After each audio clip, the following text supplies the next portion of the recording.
comprendre qu'un rucher se crée petit à petit. Donc ne pensez pas que tous ces ruches que vous voyez, on a juste installé et tout ça a produit au même moment. Non.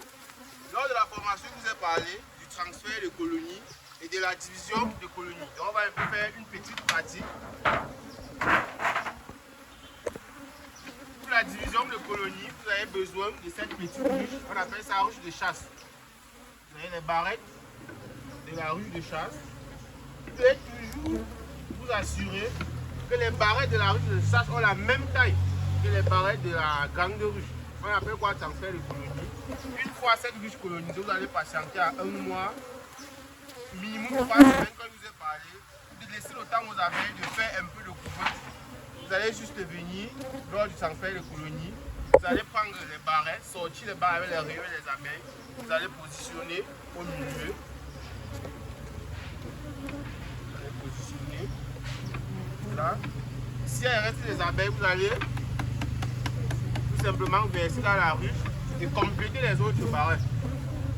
Ça c'est ce qui est du transfert de colonie.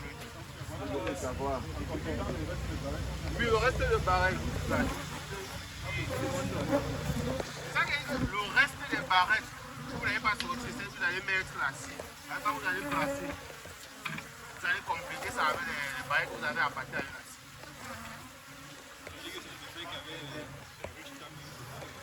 On peut uniquement faire le transfert de colonie avec les ruches tamées parce qu'au préalable, la taille des barrettes, c'est la même taille qu'en et directement, on va passer à la division de colonie. Voilà. Non, la reine ne peut pas. Maintenant, on va maintenant passer à la division de colonie.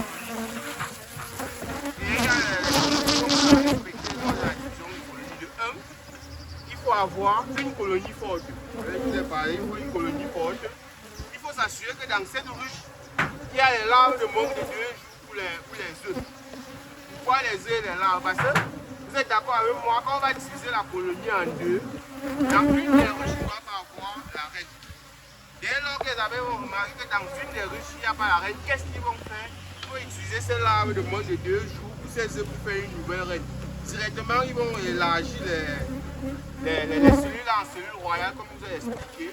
Au bout de 14 jours, si on a une larve de moins de 2 jours, ce stade, ça va faire 3 jours. Au bout de 13 jours, vous allez avoir une nouvelle reine, parce que la reine fait 16 jours. Pour ça, les séquelles de la séparation. Donc, on fait une petite sur les colonies fortes.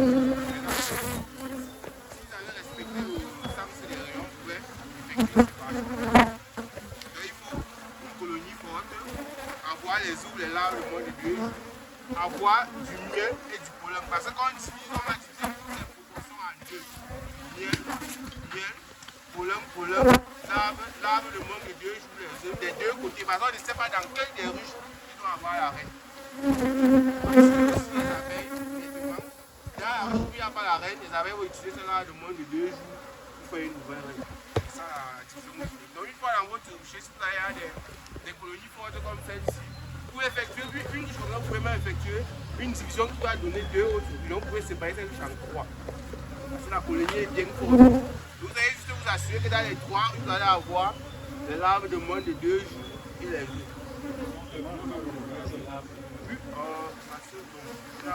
Quand vous allez regarder,